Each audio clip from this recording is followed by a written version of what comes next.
इतने लोग काफी हैं शांति स्थापित करने के लिए, समाज में अच्छाई लाने के लिए। और हम सबको बहुत आशावादी रहना चाहिए। ये अलग बात है कि लोग अपनी पूरी कोशिश कर रहे हैं, लेकिन हमें अपना पूरा जोर लगाना है। मैं बहुत आशावादी हूं। I am a highly optimistic person because the Quran teaches me ला तक़नतु मिन रहमतिल्लाह, अल्लाह की रहमत से, उसके आशीर्वाद से कभी मायूस न होना। डॉक्टर कादरी साहब ने सही बात बोली कि कोई भी इंसान, चाहे वो अल्लाह को मानता होगा या कोई राम को मानता होगा या कोई यीशु को मानता होगा या कोई बुद्धिज्म को मानता होगा, पर उसके अगर माता पिता अगर कोई वृद्धाश्रम में है तो मेरे ख्याल से कोई भी भगवान उसको माफ नहीं करेगा। आज का समाज ऐसा है, आप सब वाकई में जानते हैं कि जब अरेंज मैरिज में लड़की पूछती है लड़कों वालों को कि डस्टबिन घर में है क्या, खास करके ये पुणे, मुंबई में, बेंगलोर में, नागपुर में भी ये ट्रेंड आया हुआ है। डस्टबिन है ना, आपके पेरेंट्स अगर डस्टबिन अगर घर में है तो वो उसको मना करती है। आज का ये दौर है। ये बड़ी दुख की बात है कि आज भी नागपुर में वृद्धाश्रम है, पुणे, मुंबई, बेंगलोर में तो बहुत ज्यादा है। आजकल तो डेवलपर भी जो बिल्डिंगें बनाते हैं वो ओल्ड एज होम माना जाता है। तो ये आज अगर कोई भी इंसान जिसके माता पिता अगर कोई वृद्धाश्रम में है तो मुझे ऐसा लगता है कोई भगवान उसको संदेश देता है। सबसे ज्यादा इस श्लोक में जो है मानवता की तरफ इशारा किया गया है। एक और श्लोक जो पवित्र कुरान में आप लोगों के सामने उसका ये ट्रांसलेशन है। एक श्लोक ये भी जो है मानवता की तरफ हमारे को संदेश देता है। सभी मानव एक समान मूल से हैं और उनकी प्रतिष्ठा ईश भय पर निर्भर है।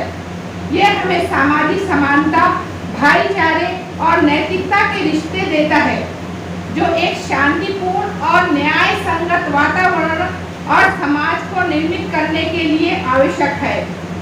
अंत में मैं प्रार्थना करती हूँ कि वो हम सबको इन श्लोक के अनुसार जीवन यापन करने की शक्ति और सामर्थ्य दे। धन्यवाद। मैं इन प्रार्थनीय शब्दों से शुरू करना चाहूंगा कि जिंदगी दी है तो हुनर भी देना, पांव दिए हैं तो तौफीक सफर भी देना, कि मैं तो गूंगा था कि बोलना सिखाया तूने, अब मैं जो बोलूं तो इसमें असर भी देना। सबसे पहले मैं कुछ मिनटों में आपके सामने जमात इस्लामी हिंद का संक्षेप परिचय कर दूं। जमात इस्लामी हिंद 1941 में स्थापित की गई। इसका उद्देश्य देश में शांति फैलाना, सद्भावना के भाव को प्रोत्साहित करना और सबसे बड़ा जो है इंसानों को इंसानों की गुलामी से निकालकर एक अल्लाह की गुलामी में लाना और उनके कल्याण के लिए काम करना, जिसका बेस कुरान और पैगंबर साहब का जीवन, ये उस जमात का उद्देश्य। पिछले 80 सालों से तकरीबन 1941 में इस्टेब्लिश की गई जमात इस्लामी हिंद इस तरह के कार्यक्रम करते आ रही है। हम समाज सेवा में भी काम करते हैं। हम क्या काम करते हैं, वो हमसे करवाता है। अच्छे काम की तौफीक भी उसी से होती है। कदम उठते नहीं उठाए जाते हैं, वो हमसे वो काम करवाता है। समाज सेवा का काम करते हैं। गरीब बच्चों को हम शिक्षा मुफ्त में प्रदान करते हैं। मेडिकल गाइडेंस है, ब्लड डोनेशन, हमारा डोनर्स क्लब है, फ्ला मेडिकल है, एक बिन ब्याजी हमारी क्रेडिट कोऑपरेटिव सोसाइटी है और विशेषतः मानव का शुद्धिकरण, जिसमें युवा, युवतियां, महिलाएं और समाज के सभी वर्गों को अच्छे मार्ग की ओर लेकर जाना, इसके लिए हम सतत कार्यरत रहते हैं। अब इस तरह के कार्यक्रम का क्या उद्देश्य है? देखिए, भारत की जो शक्ति है वो विविधता में एकता है। यहां पर दुनिया के जितने भी बड़े बड़े धर्म हैं, सभी धर्म के मानने वाले हजारों सालों से प्रेम और शांति से रहते आए हैं। भारत में 7,000 मातृभाषाएं बोली जाती हैं और 6,000 जातियां हैं। और भारत का एक ऐसा संविधान है जिसके अंदर 15 भाषाओं को इंस्टीट्यूशनलाइज किया गया। तो ये बड़े संसार के लोगों को ये बहुत आश्चर्य लगता है कि इतनी विविधता है फिर भी टकराव नहीं है। अब इस तरह के जो कार्यक्रम होते हैं, ये जो सद्भावना का जो कार्यक्रम ईद मिलन का, इसका क्या संदेश है ईद मिलन के कार्यक्रम का, वो तो हमारे अध्यक्ष भाषण में आप सुनेंगे। अब इस सांप्रदायिक सद्भाव को जीवित रखना, इसको और आगे बढ़ाना, ये इस कार्यक्रम का उद्देश्य होता है। और पूरे हिंदुस्तान में ऐसे हजारों कार्यक्रम किए जाते हैं और हम ये बात बहुत गर्व से कहते हैं कि आज भी इन नाजुक परिस्थितियों में भी आपका प्रेम हमें सदैव मिलता रहता है। ये हमारे ऊपर बहुत बड़ा हम ईश्वर का उपकार मानते हैं। अब लेकिन हमारे लिए वो समय आ गया है कि हम गंभीरता से इस बात को सोचें कि देश किस ओर जा रहा है और लोग अपने फायदे के लिए किस तरह से हमारा अमन, चैन, शांति वो भंग कर रहे हैं। तो ये सब हम सबको मिलकर ये प्रयत्न करने होंगे। यही इसका एक मुख्य उद्देश्य है कि किसी एक व्यक्ति, एक समाज, एक वर्ग, एक जाति का काम नहीं है, सब मिलकर करेंगे तो ये होगा। अब ये ऐसा क्यों हो रहा है, हम जानते हैं कि बहुत पुरानी राजनीति का ये उसूल है, डिवाइड एंड रूल, घोड़ा यानी जोड़ा, है ना, वो डालो और राज करो। तो ये हमको समझकर हमें अपने जो भी कदम है उसको इस शांति के, इस प्रेम के साथ, इस हिम्मत के साथ उठाने हैं कि ये होकर रहेगा। ये चंद लोग हैं जो वातावरण को दूषित करते हैं, लेकिन आप जैसे ऐसे मेरे अनुभव के हिसाब से ऐसे 98% लोग हैं जो प्रेम, दया, क्षमा, शांति इस पर विश्वास करते हैं। और मराठी में कवी त्यांचे मला हे ओळी खूप आवडतात की प्रेम, दया, क्षमा, शांती तिथे अल्लाहची, देवाची वस्ती। और उस बस्ती में वो सारे लोग रहते हैं जिनको ईश्वर अपनी संतान कहता है। कुरान, सीरत और हदीस उसको ये कहती है कि ये अल खल्क अयालुल्लाह, कि ये पूरी जो सृष्टि है एक ईश्वर का कुंबा है। बुलाना चाहूंगा नितिन भैया को।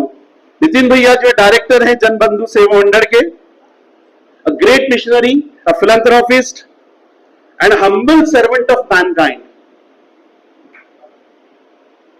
शेक्सपियर ने एक जगह कहा है कि some people are born great, some achieve greatness. So he is the person of the second type. He has achieved his greatness by the service of the mankind. यहाँ सारे उपस्थित मान्यवर हमारे साथ आए, रामेश्वर दास जी, शास्त्री जी, धर्मेंद्र जी, प्रवीण जी और हमारी महिला बहनें, ईद उल फितर की मैं शुभकामनाएं देता हूँ, मुबारकबाद सबको देता हूँ। सारे अतिथि जनों को मैं सलाम करता हूँ, नमस्कार करता हूँ। पवित्र रमजान के महीने के आखिरी हमारे मुस्लिम भाई बहनों के साथ ये सेलिब्रेशन परम प्रधान परमेश्वर के प्रति कृतज्ञता और एक दूसरे के साथ उपवास के बाद में भोजन की सहभागिता की जाती है। समूचे विश्व में मुस्लिम विश्वासी भाई बहन ईद उल फितर को सार्वजनिक प्रार्थना और प्रीति भोज के साथ एक दूसरे के घर जाकर उनकी सलामत की आशीष मांगते हैं, देते हैं। विशेष करके जो छोटे उम्र के होते हैं वो बुजुर्गों से आशीष मांगते हैं। उपवास को समाप्त करने का ये जो त्योहार है, एक महीना उपवास करना, अल्लाह की, जिसको हम परम प्रधान परमेश्वर की इबादत में लगे रहना, यह बड़ी अच्छी बात है। प्रार्थना सामूहिक जो हमारा सृष्टिकर्ता परम प्रधान परमेश्वर की ओर लगाते हैं, और जब हमारा ध्यान सृष्टिकर्ता परम प्रधान परमेश्वर की ओर लगता है तो हमारे हाथ एक दूसरे के हाथ में जुड़े होते हैं। हम विश्व में ऐसी मोहब्बत करने वाले परिवार को देखना चाहते हैं। यह परमेश्वर का आदरयुक्त, भय और प्रेम से भरा, भक्ति में लीन और उसकी इच्छा को पूरा करने के लिए इकट्ठा होता जब देखते हम बॉम्बे के सड़क हो, हिथरो एयरपोर्ट हो, हम जब हमारे भाई बहन जब इबादत में लवलीन होकर जब प्रार्थना करते हैं, वो जो एकता, जो एक सादगी और जो एकाग्रता हम देखते हैं, ऐसा लगता है सारा विश्व इस तरह की प्रार्थना करे, सारे चर्चेस इस तरह की प्रार्थना करे, जहां हम किसी और की ओर न देखें बल्कि जिसने हमको निर्माण किया है उसको हम देखें और एक मोहब्बत की मिसाल कायम करें। मैं बड़े अदब से गुजारिश करूंगा इंजीनियर वाजिद कादरी साहब को कि आए और अपने जज्बात का इजहार करें।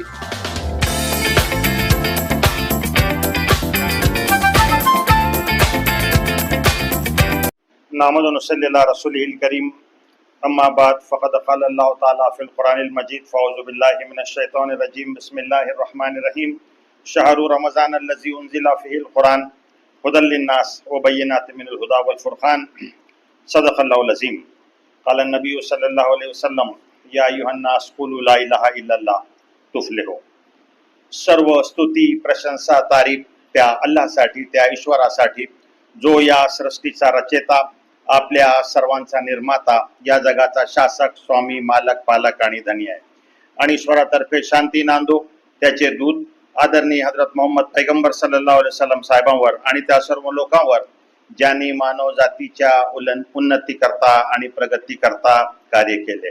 आजच्या या कार्यक्रमास उपस्थित सर्व आदरणीय मंडळी, कारण की जास्त वेळ नाही की आपण त्याच्यामध्ये अजून सर्वांचं नाव घ्यावं, सर्व स्टेजवर उपस्थित आमचे प्रमुख अतिथी आणि त्याच्यापेक्षाही जास्त माझ्या समोर उपस्थित माझ्या सर्व बंधूंनो, माझ्या भगिनींनो, प्यारे बच्चों, अस्सलाम वालेकुम। आई ने आपके तरफ से आवाज।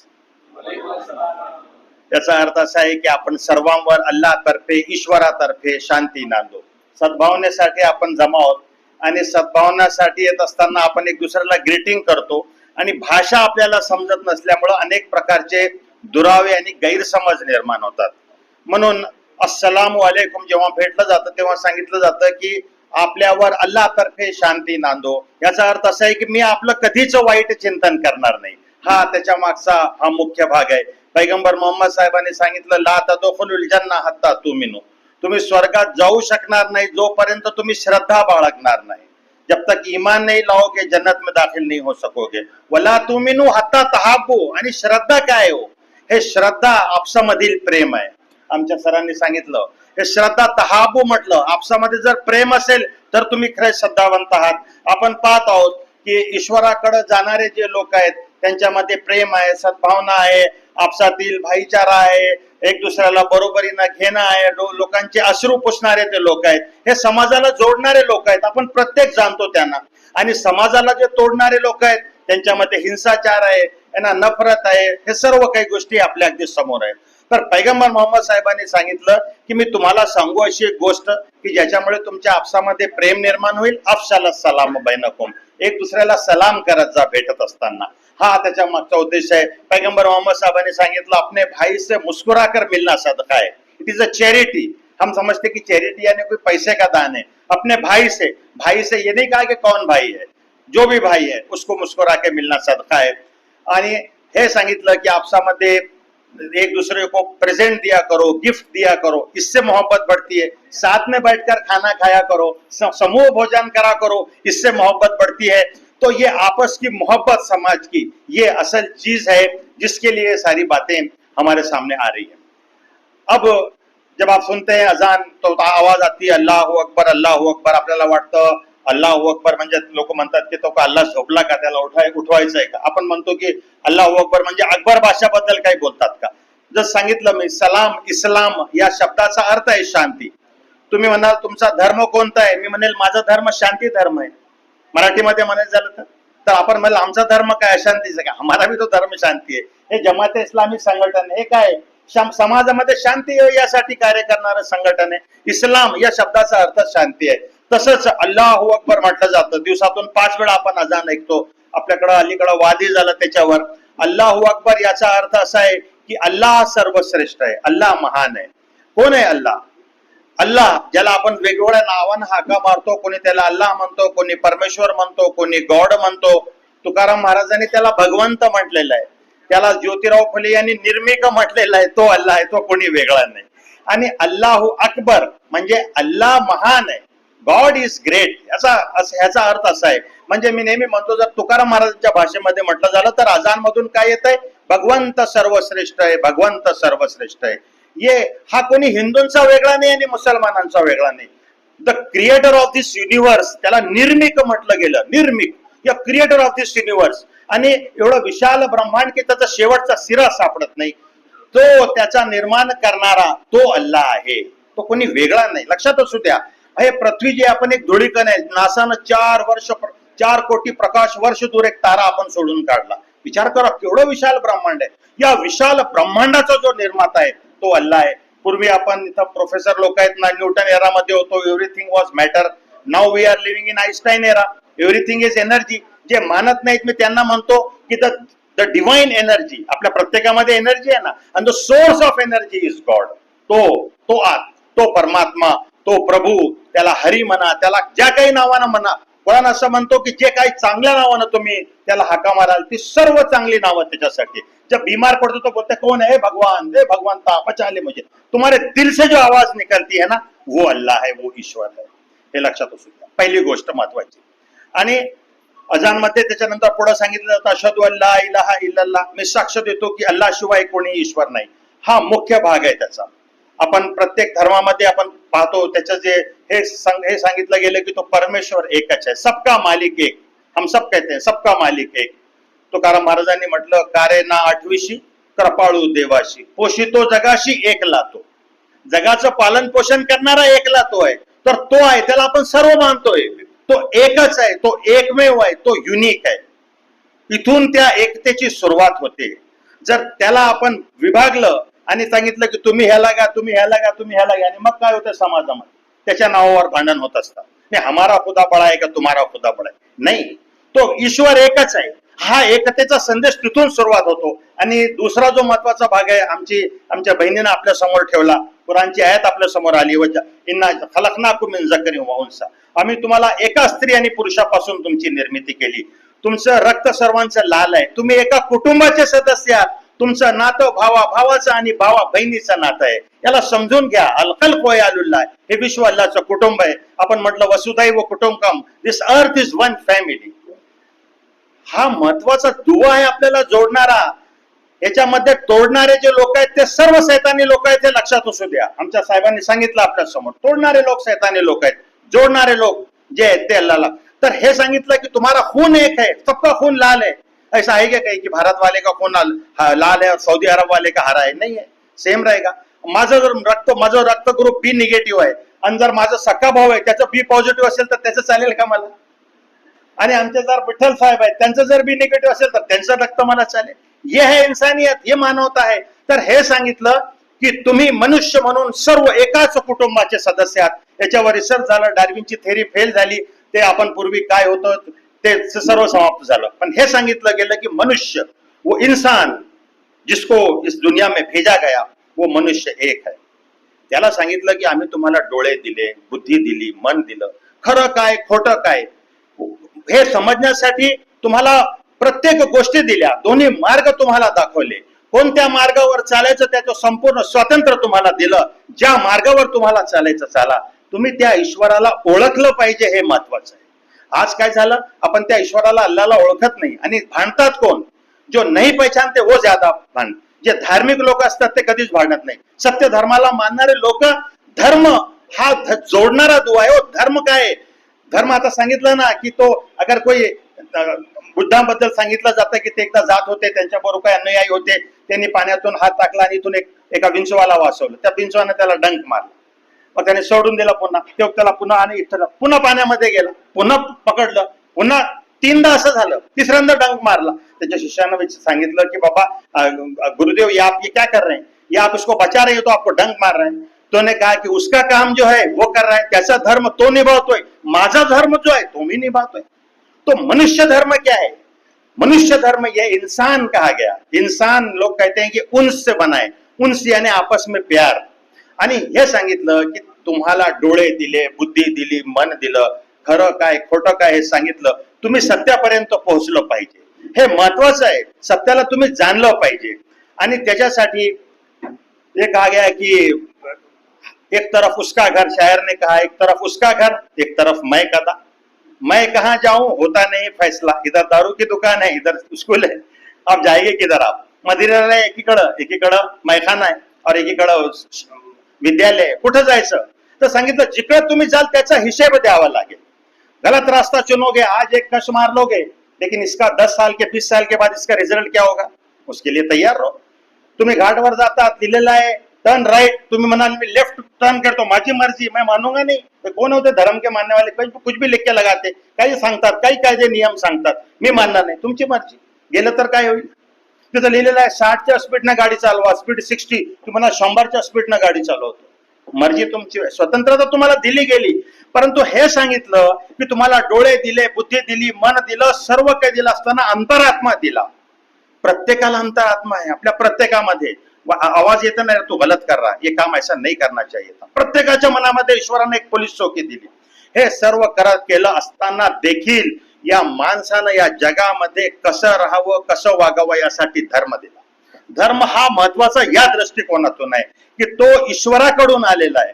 आणि त्या धर्मामध्ये आपण असं म्हणतो की प्रथम पुरुष जो या धर्तीवर आला त्याला आदम म्हटलं गेलं. त्याच्याबद्दल आताच आपल्या समोर काही गोष्टी आल्या. त्याचा जो धर्म होता तो धर्म शांती धर्मच होता, एवढं मी म्हणेन. कारण अरबी भाषा नव्हती तर इस्लाम नव्हता, डेफिनेटली नॉट. पाली असेल, संस्कृत असेल, इब्रू असेल, आपल्याला माहित नाही इब्रानी लँग्वेज असेल, कोणती भाषा असेल, परंतु त्याला जो धर्म दिला गेला होता तो शांती धर्म होता. आणि काय होता धर्म? त्या माणसाचं नातं ईश्वराशी कसं असावं आणि माणसाचं नातं आपसामध्ये कसं असावं हे सांगितलं गेलं. म्हणजे तुमचा ईश्वर एक, तुमचं कुटुंब एक, तुम्हाला जो संदेश दिला गेला तो संदेश देखील एकच आहे. परंतु झालंय काय, कुराण असं म्हणतो की धर्मामध्ये बिघाड केला धर्माच्या मानणाऱ्यांनी, बगयम बैनहुम, आपसामध्ये बिघाड केला. बिघाड कोण केला? बिघाड त्यांनी केला ज्यांना, जे धर्माचे जानकार होते, मौलाना होते, पंडित होते, धर्म के जानकार थे, उन्होंने बिगाड़ किया. आम लोगों ने बिगाड़ नहीं किया. त्यांनी काय केलं? ईश्वराला बाजूला सारला, स्वतः येऊन बसले आणि सांगितलं की तुम्हाला जायचं ना ईश्वरापर्यंत, आमच्याकडे या, हम पहुंचाएंगे तुमको, हमको दो दान दक्षिणा, हम पहुंचाएंगे. यहां से बिगाड़ की शुरुआत होती है. ये बिगाड़ की सुरुवात आहे. आणि असं म्हटलं जातं की जेव्हा जेव्हा धर्मामध्ये बिगाड झाला, पैगंबर येत राहिले. आपण हिंदू धर्मामध्ये म्हणतो अवतार येत राहिले, थोडासा फरक आहे. 1,24,000 पैगंबर आले, आपण म्हणतो 1,24,000 अवतार आले. असं म्हटलं गेलं की ईश्वरानं त्या माणसामधून काही माणूस निवडले, त्यांच्यावर आपल्या दिव्यवाणीचं अवतरण केलं. ज्यांना अवतरण झालं त्यांच्यावर दिव्यवाणीचं ते अवतार होते. आणि त्यांनी काय केलं? संदेश आला गीतेमध्ये, यदा यदा ही धर्मस्य ग्लानिर्भवति भारत, जब जब बिगाड़ होता है तो क्या होता है? मैं आता हूं और मैं क्या करता हूं? पापों का नायनाट करता हूं. 1,24,000 पैगंबर तोच धर्म घेऊन आले, कोणताच नवीन धर्म घेऊन आले नाहीत. त्याच धर्मामध्ये बिगाड़ होत गेला. धर्म मानवता है. धर्म काय? अच्छे से रहो, प्यार मोहब्बत के साथ जिंदगी गुजारो, चोरी मत करो, दारू मत पियो, ब्याज बट्टी के धंधे मत करो, जुआ मत खेलो, अपने वालिदैन की इज्जत करो, रिस्पेक्ट करो. यही धर्म है. सब आप कहीं भी चले जाओ, अफ्रीका के जंगलों में चले जाओ, भारत में चले जाओ, जापान में चले जाओ, यही धर्म आपको मिलेगा. बेसिक कंसेप्ट तो यही था. इसके अंदर बिगाड़ आते गया, लोग आते गए. आमचं असं म्हणणं आहे की त्याची शेवटची आणि अंतिम कडी पैगंबर मोहम्मद साहेब आहे. पैगंबर मोहम्मद साहेबांनी कोणताच नवीन धर्म दिला नाही. कुराण असं म्हटलं, अल-यौमा अकमलतु लकुम दीनकुम, आज मी तुमचा जो दीन होता त्याला कंप्लीट केलं. लक्षात असू द्या, इस्लाम बद्दल म्हटलं गेले दीन आहे. दीन म्हणजे वे ऑफ लाईफ आहे, त्याला आपण म्हणू धम्म आहे. धर्म तो है लेकिन धम्म है. वे ऑफ लाइफ है, जिंदगी इंसान कैसे गुजारे, उसका रिश्ता अपने पेरेंट्स के साथ, अपने समाज के लोगों के साथ, इतर लोगों के साथ, उसका आर्थिक व्यवहार, उसका सामाजिक व्यवहार, उसका पॉलिटिकल व्यवहार कैसा हो, इसकी कंप्लीट गाइडलाइन ये ईश्वर ने दी और बताया कि अगर तुम इस पर ऐसे चलोगे तो तुम फायदे में रहोगे, तुम्हारे फायदे के लिए। ईश्वर को कोई फर्क नहीं पड़ता, सारी सृष्टि के लोग उसकी जय जयकार करे तब भी उसके कोई बड़ाई में कोई कमी नहीं, और सारे लोग उसको गालियां दे तब भी उसको कोई फर्क नहीं, वो तो इतना विशाल ब्रह्मांड का निर्माता आहे.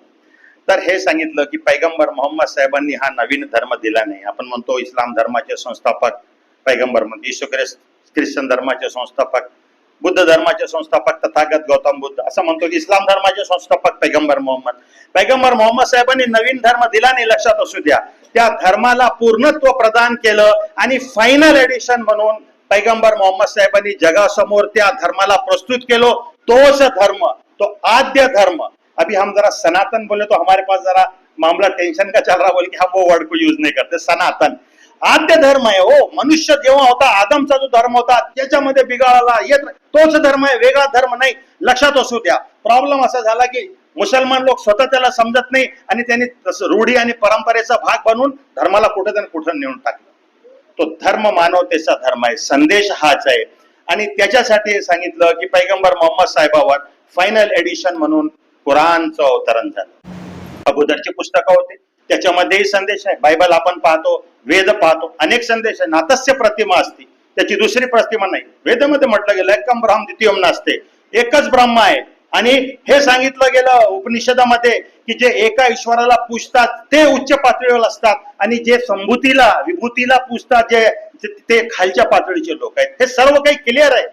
परंतु झालंय काय की गोष्टी असतात कुठेतरी बाजूला ठेवलेल्या आणि आपण काय करतो, हमारे बाप दादा जो कर रहे थे हम उसी को हम आगे करके फॉलो करेंगे. सांगितलं तुम्हाला, हे सांगितलं मी, डोळे दिले, बुद्धी दिली, मन दिलं, अंतरात्मा दिला, सत्य काय सांगितलं, पुस्तकं आली, सर्व आली. आता सत्याचा शोध तुम्हाला घ्यायचा आहे. सत्याचा शोध घ्यायची जिम्मेदारी प्रत्येकाची आहे. तर कुराणचं अवतरण झालं रमजानच्या महिन्यामध्ये. अपने टॉपिक को समेटते हुए मैं आ रहा हूं. रमजान मध्ये कुराणचं अवतरण झालं. सांगितलं शहरु रमजान लजी उंजिला फील कुराण. रमजान तो महिना आहे ज्याच्यामध्ये कुराणचं अवतरण केलं गेलं. कुराण काय, हुदल लिन्नास, समस्त मानवतेसाठी मार्गदर्शन आहे. प्रॉब्लेम असं झाला की मुसलमान लोकांना वाटतं हे आपलं धार्मिक ग्रंथ आहे, स्वतःही वाचत नाही, समजत नाहीत आणि दुसऱ्या समोर प्रस्तुत करत नाहीत. फार मोठा प्रॉब्लेम है. अभी हम कोशिश करते हैं जमात के माध्यम से कि खुद पढ़ो, अरबी भाषा आती नहीं. प्रॉब्लम हमारा ऐसा है, मराठी भी नहीं आती, वो हिंदी भी बराबर सही तरीके से नहीं बोलते. अब करेंगे तो क्या करेंगे, है ना. जैसे कहा कि हम प्रेम की बात कर रहे हैं, एक दूसरे से मिलना चाहते हैं, बहुत मोहब्बत करना चाहते हैं, लेकिन भाषा नहीं समजती. अस्सलाम वालेकुम ब्रदर काय बोल रहा, कुछ काहीतरी काही प्लान तर करतो नाही. अल्लाह अकबर म्हटलं तर आले तर नाही एखादा अकबर भाषाला घेऊन काय नारे लावता, काय करतो, गलतफहमी पैदा हो जाती. प्रॉब्लम ये कि नहीं समझने की वजह से होता है ना. शायर ने कहा कि ज़बाने यार मन तुर्की, बहुत प्यारा कंसेप्ट पेश किया कि एक आशिक है, उसका एक माशूक है और दोनों मोहब्बत करना चाहते हैं, लैला मजनू के जैसी जोड़ी है. लेकिन वो कहते हैं कि जो मेरा महबूब है उसकी जबान तुर्की है. जबाने यार मन तुर्की, मन तुर्की नबी दाना, मग तुर्की ही मुझे नाही आती. आता मला भाषाच येत नाही, मी ज्याच्याशी प्रेम करता मग कसं होईल. तर त्याच्यासाठी हे महत्वाचं आहे की हे संवाद आपण कुठेतरी हे केलं पाहिजे आणि समजलं पाहिजे. तर मी सांगत होतो की कुराणचं अवतरण झालं आणि कुराण हुदल लिन्नास, आणि हे सांगितलं की फार मोठं डिसिजन होत आहे की संपूर्ण मानवतेसाठी एक ग्रंथ यावा आणि त्या ग्रंथाद्वारे जेवढे लोक येणार आहेत, अजून आले नाहीत या जगामध्ये, येत आहेत, येणार असतील, त्या सर्वांसाठी हिदायत आणि गायडन्स झालं पाहिजे. या दृष्टिकोनातून कुराणचं महत्व आहे. मोहम्मद पैगंबर साहेब हे निरक्षर होते, त्यांना लिहिता वाचता येत नव्हतं. अरबस्थानामध्ये एका अगदी छोट्याशा खेड्यामध्ये ते राहायचे. त्यांना कसलंच ज्ञान नव्हतं आणि त्यांनी जो पुस्तक दिलं कुराण, हे मिरॅकल आहे. आज जगातील मोठमोठाले सायंटिस्ट याच्यावर रिसर्च करत आहेत. एक तरी काना मात्र्याचा फरक असू द्या किंवा एक तरी सायंटिफिक आहे, ओपन चॅलेंज आहे. ओपन चॅलेंज आहे प्रत्येकासाठी, आपल्यासाठी आहे. तुम्ही स्टडी करा, वाचा, एक मिस्टेक असेल येऊन दाखवा. पैगंबर मोहम्मद साहेब 1400 वर्षापूर्वी, आता आपण आईन्स्टाईनच्या युगामध्ये आहोत, ते कुठलं युग होतं, काहीच नव्हतं, ना कम्प्युटर नव्हतं, काहीच नव्हतं. त्याची जी मांडणी आहे ती एक विशिष्ट पद्धतीची मांडणी आहे. अनेक गोष्टी त्याच्यामध्ये आल्या. टाइम नहीं कि हम उसके ऊपर तफसील से बात करें, परंतु हा चैलेंज दिला हुआ, इन कुंतुम फी रैबिम मिम्मा नज़लना अला अब्दिना फातू बी सूरत मिन मिस्ली. अगर तुमको डाउट है कि ये किताब मोहम्मद साहब ने लिखी है, ईश्वर की तरफ से, अल्लाह की तरफ से नहीं है, तो एक आयत एक सूरत बना के लाओ, छोटी सी सूरत, म्हणजे 3 आयती बनवून दाखवा. चॅलेंज आहे ओपन ह्युमॅनिटीला. आणि तुम्ही एक दुसऱ्याची मदत घ्या, सर्व मिळून बसा. कोणीच हे चॅलेंज स्वीकार केलं नाही. आणि कुरानचा सब्जेक्ट है मानुस, इंसान. कुरान का सब्जेक्ट क्या है? इंसान. या अय्युहल इंसान मा गर्रका बिरब्बिकल करीम. ऐ इंसान, तुझे अपने रब्ब करीम से किस चीज ने गफलत में डाल रखा है? ये कैसी गफलत है? ये दुनिया और इसकी चीजें और इसी के पीछे तू भाग रहा है. तेरे जिंदगी का तो ये मकसद नहीं कि खाना पीना ऐश करना, अपने जैसे 2-4 बच्चे पैदा करना और मर जाना. किस चीज ने तुझे गफलत में डाल रखा है? अल्लज़ी खलक़का फसव्वाका फ़अदलक. जिसने तुझे निकसुक दुरुस्त बनाया. 2 पैरों के ऊपर तू खड़ा है, शान से चलता है. दूसरे जानवर रेंग रहे हैं, 4 पैरों पर है, सरपटणारे प्राणी है. तिथं तुझे हमने ये दिया. इस दुनिया के ऊपर सबसे ऊंचा स्थान तेरा है. वलक़द करमना बनी आदम. आम्ही माणसाला श्रेष्ठत्व प्रदान केलं. एवढं तुम्ही उच्चार. तुम्हाला सजदा करायचा आहे फक्त आपल्या ईश्वराला. आपल्यापैकी इतर जे मानव आहेत त्यांनाही तुम्हाला त्यांच्या पुढे वाकायचं नाही. आणि ज्या काही भूती, संभूती, प्रभूती, विभूती ज्या काही आहेत त्यांच्या समोर देखील वाकायचं. हा मुख्य संदेश आहे, मनुष्य श्रेष्ठत्वाचा संदेश आहे. लक्षात असू द्या. आणि इथूनच दुसरा जो महत्वाचा भाग आहे ती मानवी गुलामीची सुरुवात होते, जेव्हा मनुष्य आपल्यासारख्या इतरांसमोर नतमस्तक होतो, झुकतो. म्हणून हे सांगितलं, पूजा, उपासना, बंदगी, इबादत, दुआ, प्रार्थना, मनस, नवस, मन्नत सिर्फ अल्लाह से मांगेंगे. मोहम्मद पैगंबर साहेब से भी नाही मागेंगे. मोहम्मद पैगंबर साहेबांची भक्ती होणार नाही. मोहम्मद पैगंबर साहेब जेव्हा यायचे तेव्हा लोक त्यांना जर वाकून भेटू राहिले तर ते म्हणायचे मला वाकून भेटू नका. का? हे महत्वाचं आहे फार. कारण की होतंय काय की जेव्हा आपण माणसाचं दैवतीकरण करतो मग कुठेतरी त्याचे विचार बाजूला राहतात. म्हणून आपण पाहतो मोहम्मद साहेबांची कुठलीही प्रतिमा नाही, कुठलेही फोटो नाही. त्यांचे विचार महत्वाचे आहेत आमच्यासाठी. म्हणून सांगितलं, मला माझी इबादत नहीं, मेरी भक्ति नहीं, मेरे से मन्नत नहीं मानो. समझ लो इस बात को अच्छी तरीके से. आपल्याकडं संत तुकडोजी, राष्ट्रसंत तुकडोजी महाराजाबद्दल सांगितलं. तुकडोजी महाराज म्हणतात की महम्मदाने, ग्रामगीतेमध्ये त्यांनी लिहिलं, महम्मदाने केली प्रार्थना, विखुरेला इस्लाम कराया शहाना, लोक प्रतिमा पूजक नसावे, त्यांनी एका ईश्वराशी वदावे. हा महम्मदांचा संदेश नव्हे एका राष्ट्रासाठी, संपूर्ण मानवतेसाठी संदेश आहे. काय संदेश? 2च वाक्यामध्ये केलं. काय छान सांगितलं तुकडोजी महाराजांनी. लोक प्रतिमा पूजक नसावे, त्यांनी एका ईश्वराशी वदावे. सर्वात उच्च स्थान माझ्या मित्रांनो आणि माझ्या भगिनींनो हे लक्षात असू द्या की जगामध्ये जर आपण पाहिलं तर आईचं स्थान आहे सर्वात उच्च स्थान. आणि हे सांगितलं की त्या ईश्वरानंतर या जगामध्ये जर कोणाचं स्थान असेल तर ते आईच्या. पैगंबर मोहम्मद साहेबांनी सांगितलं, अल जन्नतु तहता मिन अक़दामिल लुम्मात, माँ के चरणों के नीचे स्वर्ग है. मैं अभी आ रहा था, 2-4 जगह मैंने देखा कि ओल्ड एज होम बने हुए हैं और हम अपने पेरेंट्स को, बूढ़े पेरेंट्स को ले जा करके उसके अंदर डाल रहे हैं. कहाँ जा रहा है हमारा समाज? हमको सोचना चाहिए. आईची सेवा करायची आहे. आईची पूजा तर आपण खूप केली, बस झालं. सेवा करा हो. तिला गरज आहे. ती वर्धाप काळामध्ये कुठं तरी वाटतं की माझे सून माझ्या समोर असावी, माझे नातू माझ्या समोर असावे, छोटे छोटे बच्चे मेरे सामने रहे, ये चाहती है ना माँ. लेकिन हम क्या करते?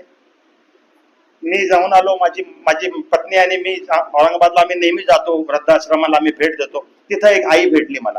तिनं सांगितलं की आम्ही दोघं होतो, टीचर होतो आम्ही दोघं. खूप जीवाचं रान केलं. 2च मुलं, एकाला डॉक्टर बनवलं, एकाला इंजिनियर बनवलं. इथं सिडकोला मोठे बंगले बांधले दोघांनी. इतके मोठे बंगले बांधले, परंतु आमच्यासाठी स्थानच नाही त्याच्यामध्ये. कितना छोटा दिल हो गया इंसान का, जरा सोच. बंगले तो बड़े बड़े बना रहे, कार तो बड़े बड़े ले रहे हैं, लेकिन उसके अंदर माँ के लिए जगह नहीं. त्यांनी सांगितलं की आता सुनबाईलाही जॉब करायचा है, सुनबाई को भी ड्यूटी करना है, तो फिर कैसा करे?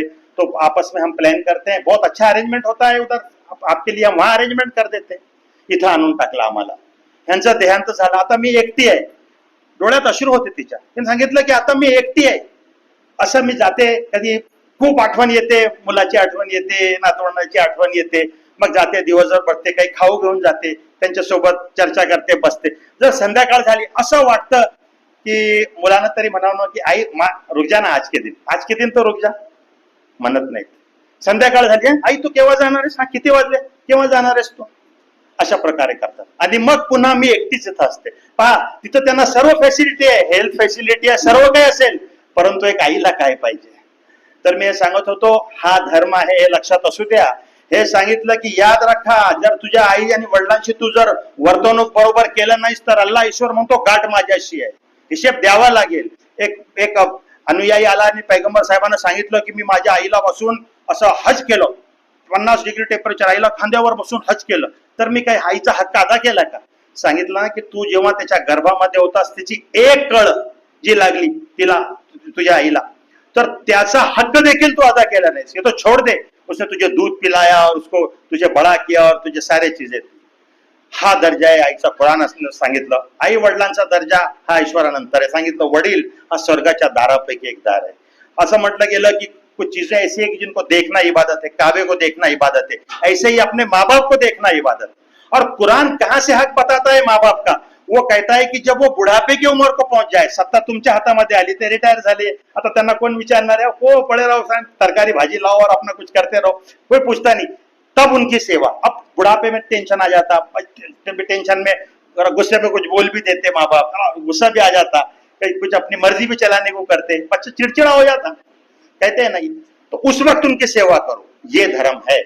सांगितलं तुमच्या काकाचा मर्तबा हा तुमच्या वडिलांच्या बरोबरीने, तुमची मावशी ही तुमच्या आईसारखी आहे, हा संदेश आहे. आणि त्याचबरोबर सांगितलं की तो मुसलमान नाही, तो स्वतः पोट भरून खातो आणि त्याचा शेजारी उपाशी आहे. पहा, हा जो सर्व या गोष्टी मी सांगतोय हे याच्या माध्यमातून आलं. दुसरी महत्वाची गोष्ट होती की माणसानं जर कमावायचं आहे, सांगितलं की हलाल की कमाई से कमाओ. अगर हराम की कमाई से कमाओगे, कितनी भी नमाजें पढ़ोगे, कितने भी हज करोगे, अल्लाह के पास में हज कबूल नहीं होगा. हलाल रिस्क से कमाओ. हलाल रिस्क क्या है? दूसरे का अन्याय करके दूसरे का रिस्क मत खाओ, ब्याज बट्टे से मत करो, है ना. आपण पाहतो आपल्याकडे 2,40,000 शेतकऱ्यांनी आत्महत्या केली. 10 वर्ष अगोदर, 15 वर्ष अगोदर ती रिपोर्ट आली होती. आता आपल्या यवतमाळ जिल्हा इथं आपल्याकडे अनेक लोक शेतकरी आत्महत्या करत आहेत. कुणावर FIR होत आहे? काही होत आहे? काहीच होत नाही. थोडी इधर से उधर न्यूज बनती, बाद में खत्म हो जात. त्या शेतकऱ्याचा विचार आपण केला पाहिजे की तो अगदी म्हणजे व्याजानं पैसे आणले, मुलीचं लग्न करायचं, आता ते व्याज वाढत आहे आणि कुठेतरी ती जमीन जी आहे ती जमीन जाणार आहे. ही खंत आहे, काय करणार आहे? तर काय त्याच्या समोर उपाय काय राहिला? आत्महत्या करतोय. आणि समाजाला परवा नहीं, इतना हम बेहिस हो गए ना, हम अपने माँ बाप को जो पड़े उनकी हम परवाह करते हैं ना, हम इनकी परवाह करते हैं. अजून एक असंच एक महत्वाचा मुद्दा आहे, त्याच्यामध्ये हे सांगितलं गेलं की 2 कोटी आपण गर्भलिंग निदान चाचण्या करून स्त्रीभ्रण हत्या केली, मुलींना मारून टाकलं. नाही, मी PI असतात, मी विचारतो त्यांना, एक तरी FIR झाली का? 2 कोटी मुलीची आपण हत्या करून टाकली. 2 कोटी बेटियों को जिंदा होने का, उसको पैगंबर मोहम्मद साहब ने कहा कि उसको जिंदा रहने का हक है, उसको पढ़ाई का हक है, उसको एजुकेशन लेने का हक है, उसको अपने पसंद से शोहर का हक है, उसको प्रॉपर्टी रखने का हक है. प्रॉपर्टी के पिताजी के प्रॉपर्टी में उसका हिस्सा है, पति के प्रॉपर्टी में उसका हिस्सा है. हम बोलो उसको जिंदा ही मत रहने दो, मार डालो. दर 1 तासाला 1 हुंडाबळी होतो. इंडियन एक्सप्रेसची रिपोर्ट आहे, तुम्ही सर्च करा गुगलवर, सर्व काही गोष्टी मिळतील. तर हा समाज कुठे चाललाय? तर यातूनच बात होते की त्या माणसाला माणूस कसं बनवायचं हे महत्वाचं आहे. आणि रमजानच्या महिन्यामध्ये कुराणचं अवतरण म्हणजे पैगंबर मोहम्मद आले, टीचर आलं, बुक आली, सर्व काही शिकवलं गेलं, राहिलं होतं प्रॅक्टिकल. त्या मानवतेचं प्रशिक्षण तुम्ही घेतलं पाहिजे. इंसान जरा ज्यादा खाया तो क्या होता? ज्यादा मस्ती चढ़ती, किसका सुनता नहीं, दादा बन जाता मोहल्ले में, इधर मारा उधर, अपने तो ऊपर से रिलेशन है, मंत्री अपने जेब में, अपन क्या है, किसको भी एडजस्ट कर डालेंगे, पोलीस वाला काय हिम्मत आहे. तर सत्ता माणसाला भ्रष्ट बनवते. महत्वाचा भाग होता की प्रत्येक मनुष्याला स्वातंत्र्य दिलं गेलं ना. तुम्हालाही स्वातंत्र्य आहे ना, हर एक आदमी जाके अपने बेडरूम में अपने बीवी को मार ठोक सकता, स्वतंत्र आहे ना. ती तुमच्याकडे आलेली आहे ना, ती तुम्ही त्याच्यावर अन्याय करू शकता. ह्या सर्व काही गोष्टी आहेत. सत्ताचा अर्थ फक्त सरकारची सत्ता नाही, तुम्ही एक ऑफिसमध्ये बसलेला आहात, ऑफिसर आहात, तिथं तुम्ही सत्ता तुमच्या हातामध्ये आहे, त्याचा दुरुपयोग मनुष्य करू शकतो. त्याला कुठंतरी वसनावर ठेवण्यासाठी, उसको कंट्रोल में रखने के लिए कहा गया कि बाबा 1 महीने के रोजे रखो. ये रोजे क्या है? रमजान में बात आई, कुतिबा अलैकुमुस सियाम, हे श्रद्धावंतांनो तुमच्यावर रोजे अनिवार्य केले गेले, जसे तुमच्या अगोदरच्या लोकांवर केले गेले होते. का? लालकुम तत्तकून, जेणेकरून तुमच्यामध्ये ईशपरायणता यावी. काय आहे रोजा? सकाळी 5:30 वाजल्यापासून ते 6:30 वाजेपर्यंत, 7:15 काही खायचं नाही, प्यायचं नाही, आणि पती पत्नीने आपसामध्ये संबंध, लैंगिक संबंध ठेवायचे नाही. म्हणजे काय केलं गेलं? सर्वात मोठा प्रश्न जो WHO म्हणते आज जगामध्ये सर्वात मोठा प्रश्न कोणता आहे?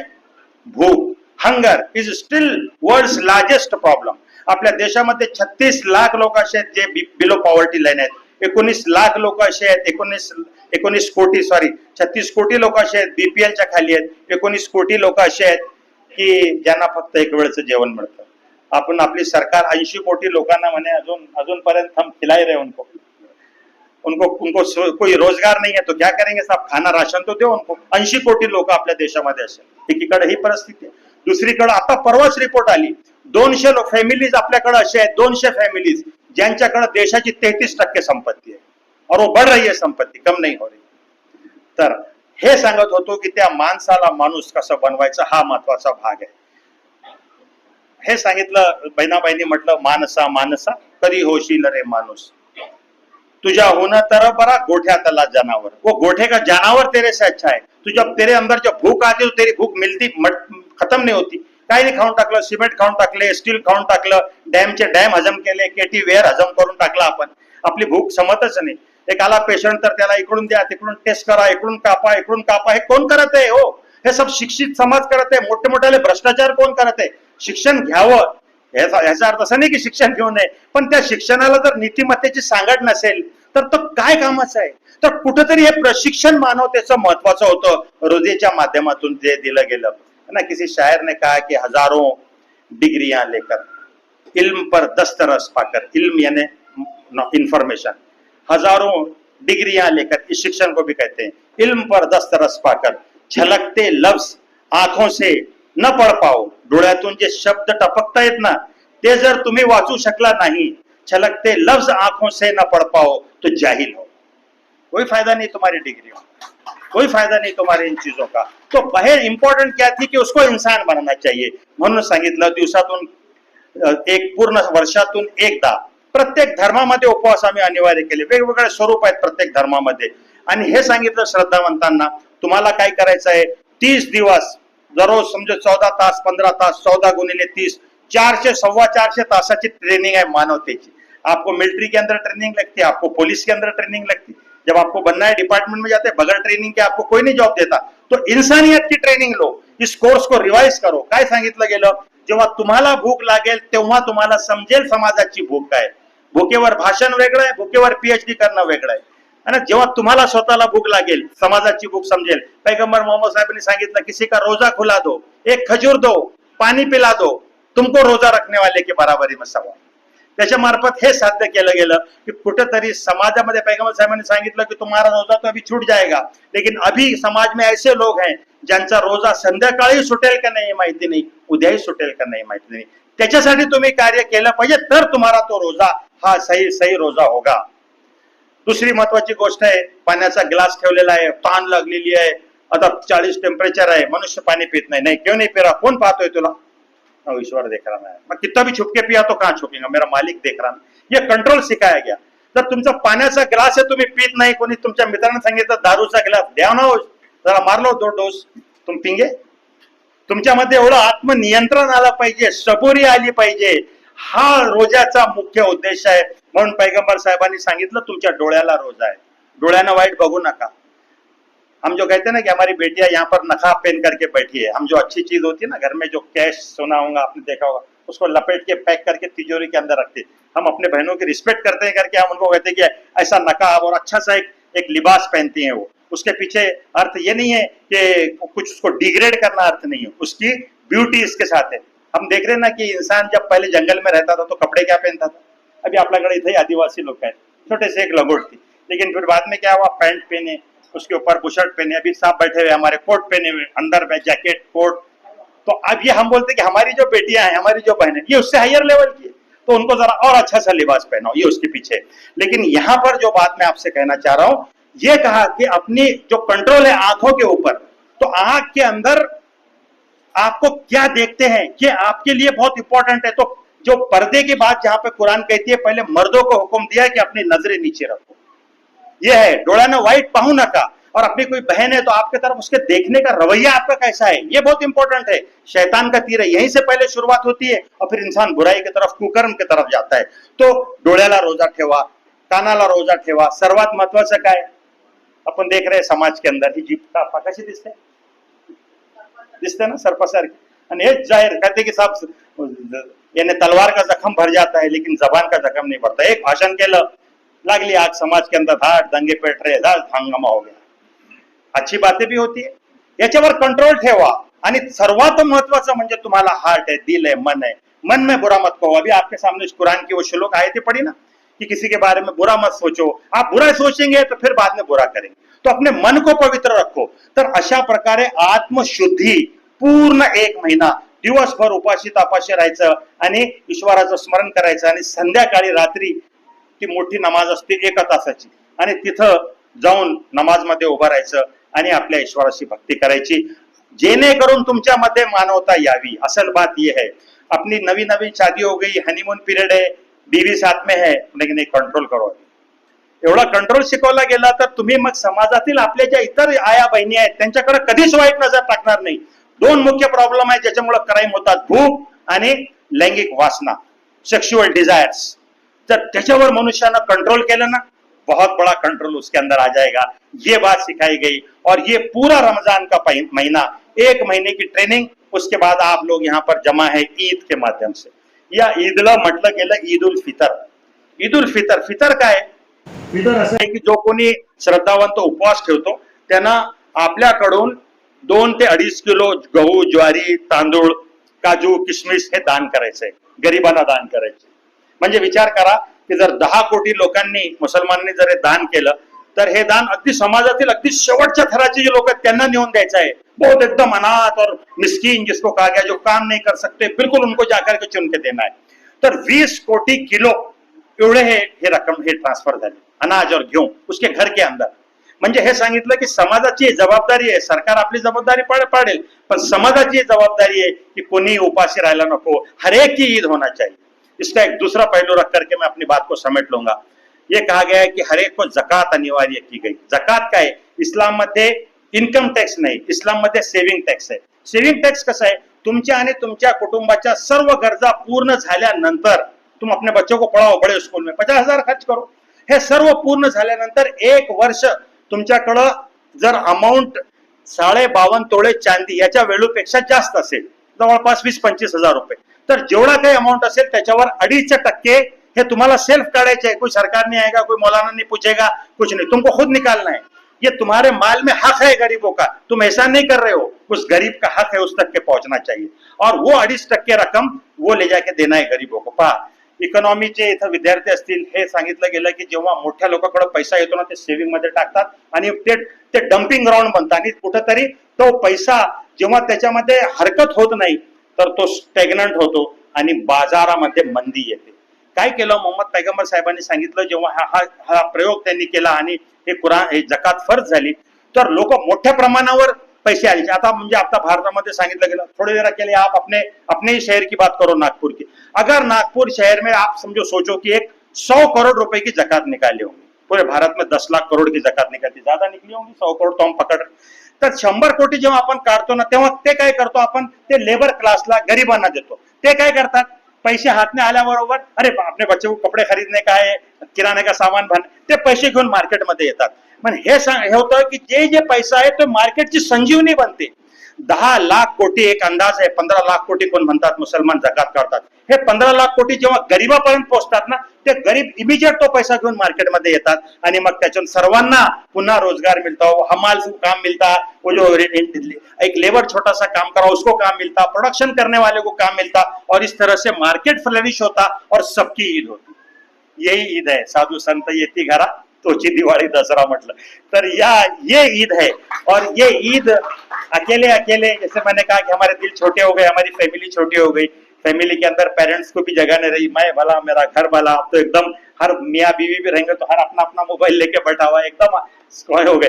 तो ईद क्या है? ईद कब होगी कि जब आप सब आए। आज सही ईद हुई है यहाँ पर, अयूब भाई ने आप सबको बुलाया, आज हमारी ईद सही हुई है, क्योंकि हम सब जब मिलते हैं और जब बैठते हैं प्यार के साथ, तो यही तो ईद का पर्व है, जब इतने लोग एक पॉजिटिव ख्याल के साथ, एक कुछ अच्छाई का दिल में लेकर के और मोहब्बत के साथ जब जमा होते हैं, तो यही दिवाली दसरा है, यही असल ईद है।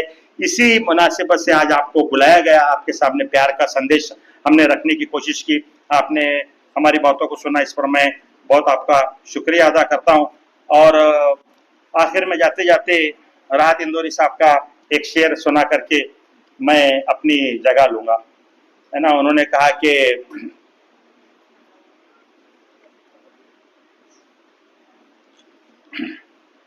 तूफानों से हाथ मिलाओ, सैलाबों पर वार करो, मल्लाहों का चक्कर छोड़ो, तैर के दरिया पार करो। ये डिपेंडेंसी छोड़ो, आपको हरेक को खड़े होना है, आपको हरेक को हिसाब देना है, आपको हरेक को काम करना है। कोई सब पार्टी करेंगी, कोई ऐसा करेगा, कोई संगठन करेगा, नहीं। जो अभी सर ने बात कही, आप खुद एक झाड़ लगाओ, वहां से शुरुआत करो अच्छे काम की। तो ये बात है, लेकिन ये आगे का शेर सुनाने के लिए मैंने आपको ये बात कही, तैर के दरिया पार करो, फूलों की दुकानें खोलो, खुशबू का व्यापार करो, फूलों की दुकानें खोलो, खुशबू का व्यापार करो। इश्क, प्यार, मोहब्बत, ये असल इंसान की असल क्वालिटी है। इश्क एक खता है तो प्यारे, ये खता एक बार नहीं 100 बार करो। इसी खता को हम फिर से दोहराएंगे और अपने समाज को आगे लेकर के जाएंगे, प्रगतिशील से प्रगत राष्ट्र बनाएंगे। कलाम साहब का जो हमारा ख्वाब है उसको हम पूरा करेंगे। उसके लिए जरूरत इस बात की है कि आप सब आए, मिलजुल करके आए, बुराई के खिलाफ एकजुट हों और अच्छाई के काम करने वाले बने। आप सब कमिटमेंट करते हैं, वादा करते हैं इस बात? जी बहुत शुक्रिया, थैंक यू। हमारे बीच में डॉक्टर नरेंद्र रिचकार साहब मौजूद हैं और इनका जो परिचय, जो मैं शब्द कहना चाह रहा था, वो कादरी साहब ने कह दिया कि सैलाबों से हाथ मिलाओ, मल्लाहों के चक्कर में रहो और तूफानों को पार करो। वही भावना रखते हैं डॉक्टर नरेंद्र रिचकार साहब। आप बीई हैं, एमबीए हैं और एक पॉलिटिशियन भी हैं, लेकिन जो सबसे बड़ी जो खासियत है, ये समाज के सेवक हैं।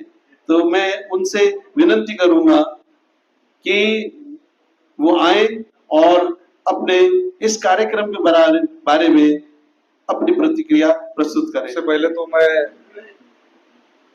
आपका शुक्रगुजार हूँ, आज मुझे यहाँ आने का आपने मौका दिया।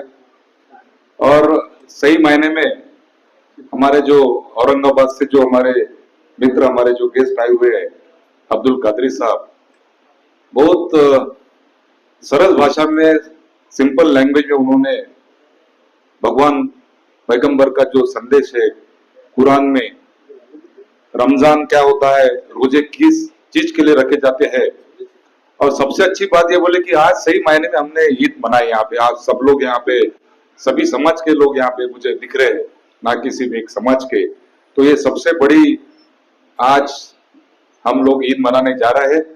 मैं जमात इस्लाम नॉर्थ वेस्ट ये विंग का मैं आभार प्रदर्शित करता हूँ। अध्यक्षीय भाषण के बाद तो आभार प्रदर्शन ही रहता है, तो आभार इसलिए भी करता हूँ कि इस तरह के जो कार्यक्रम है, इसमें एक दूसरे को जानने की, एक दूसरे के धर्म के जानने की, और जैसा हमारे कादरी साहब ने बोला कि सबका मालिक एक है, ये अगर बात सब लोग अगर समझ जाते तो मेरे ख्याल से ये हमेशा सद्भावना बनी रहती है। ऐसे सद्भावना बनी रहने के लिए जो कार्यक्रम आज आपने यहाँ पे किया, उसके लिए मैं आपका शुक्रगुजार हूँ।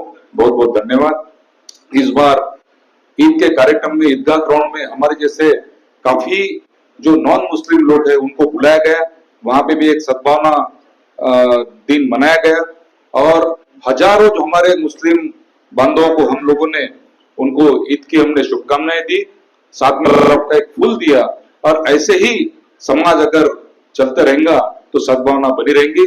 मैं आज का ये कार्यक्रम, डॉक्टर कादरी साहब ने सही बात बोले कि कोई भी इंसान, चाहे वो अल्लाह को मानता होगा या कोई राम को मानता होगा या कोई यीशु को मानता होगा या कोई बुद्धिज्म को मानता होगा, पर उसके अगर माता पिता अगर कोई वृद्धाश्रम में है तो मेरे ख्याल से कोई भी भगवान उसको माफ नहीं करेगा। आज का समाज ऐसा है, आप सब वाकई में जानते हैं कि जब अरेंज मैरिज में लड़की पूछती है लड़कों वालों को कि डस्टबिन घर में है क्या, खास करके ये पुणे, मुंबई में, बेंगलोर में, नागपुर में भी ये ट्रेंड आया हुआ है। डस्टबिन है ना, आपके पेरेंट्स अगर डस्टबिन अगर घर में है तो वो उसको मना करती है। आज का ये दौर है, ये बड़ी दुख की बात है कि आज भी नागपुर में वृद्धाश्रम है, पुणे, मुंबई, बेंगलोर में तो बहुत ज्यादा है। आजकल तो डेवलपर भी जो बिल्डिंगें बनाते हैं वो ओल्ड एज होम माना जाता है। तो ये आज अगर कोई भी इंसान जिसके माता पिता अगर कोई वृद्धाश्रम में है तो मुझे ऐसा लगता है कोई भगवान उसको माफ नहीं करेगा, कोई अल्लाह को उसको माफ नहीं करेगा। आपने जैसे बताया कि भगवान पैगंबर ये पढ़े लिखे नहीं थे, पर कुरान में उन्होंने सबसे ज्यादा फिक्रा पे दिया है, एजुकेशन पे दिया है। जो एजुकेशन कितना महत्वपूर्ण है। कल डॉक्टर बाबा साहेब आंबेडकर की जयंती है, जिन्होंने बताया कि शिक्षण हे वाघिणीचं दूध आहे आणि शिका, संघटित व्हा आणि संघर्ष करा।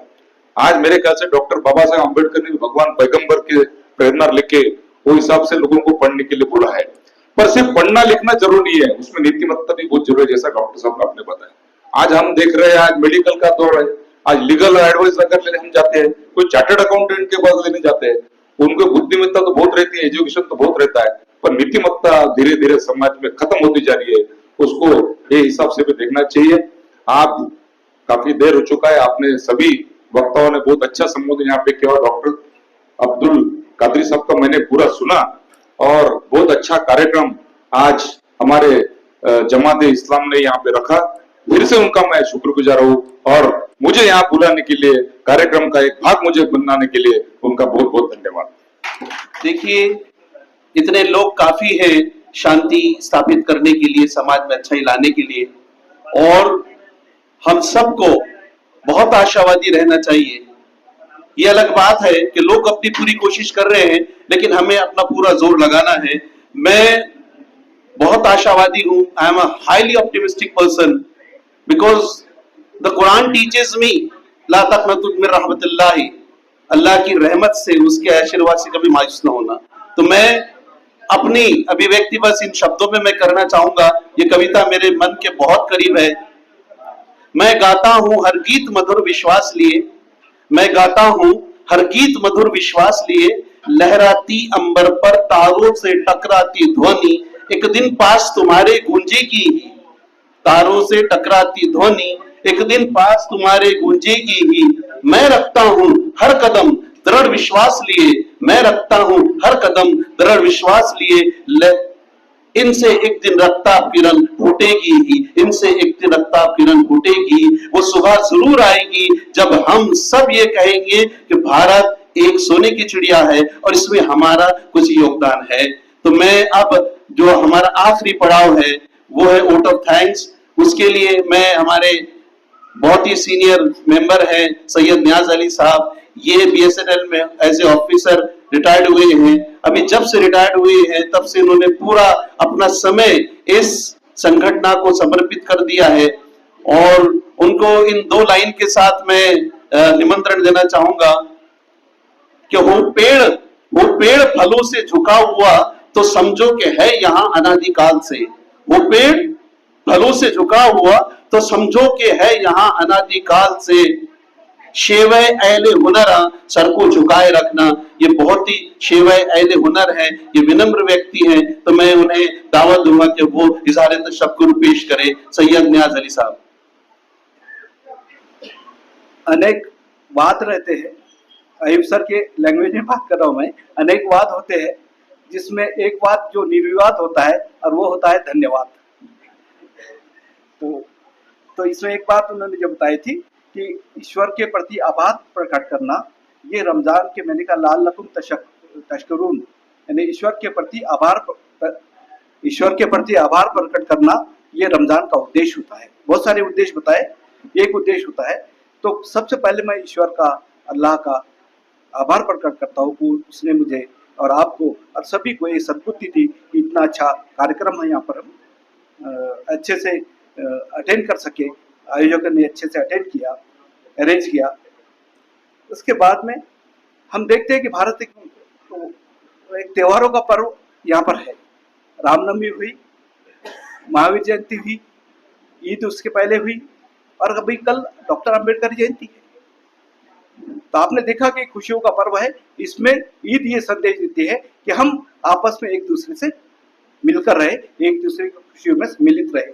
डॉक्टर बाबा साहेब अम्बेडकर, विश्व रत्न बाबा साहेब अम्बेडकर, इनके बारे में हमारे जो मेहमान हैं वाजिद कादरी साहब, परसों इन्होंने वर्धा में कहा कि जहां पर अल्पसंख्यक माइनॉरिटीज सुरक्षित होती है, लोकशाही जो है तो बहुत पुख्ता और मजबूत लोकशाही होती है। तो हमें ये भी ख्याल रखना है कि हमारे बीच में जितने अल्पसंख्यक है उनकी ता हो, वो चैन सुख से रहे, ये भी डॉक्टर बाबा साहेब अम्बेडकर का अपने संविधान के जरिए से उन्होंने कहा है। मैं इस कार्यक्रम से प्रोफेसर सुनील जायसवाल साहब, जो बहुत ही मतलब नॉलेज जिन्होंने रखा और बहुत सारे बात बोल सकते थे, उनका मैं धन्यवाद करता हूँ। नितिन भैया साहब, जिन्होंने बहुत प्रैक्टिकल बात कही है, उनका मैं उनको भी मैं शुक्रिया अदा करता हूँ। डॉक्टर जिचकार साहब, जिन्होंने बहुत ही मतलब अपना फीडबैक दिया, बहुत अमूल्य मार्गदर्शन किया, उनका भी मैं धन्यवाद उनको भी देता हूँ। और नितिन भैया साहब, जिन्होंने जनसेवा के जरिए से कैसे ईश्वर को हम प्रसन्नता प्राप्त कर सकते हैं जनसेवा के जरिए से, इनका भी मैं धन्यवाद देता हूं। और अंत में अब्दुल वाजिद कादरी साहब, जो कि कंटिन्यूअस दौरे पर है, वर्धा में 10 को थे, बलारशाह में थे, राजूरा में थे, आज हमारे बीच में नागपुर में थे। उसके पहले कई ऐसे कार्यक्रम करते आ रहे हैं।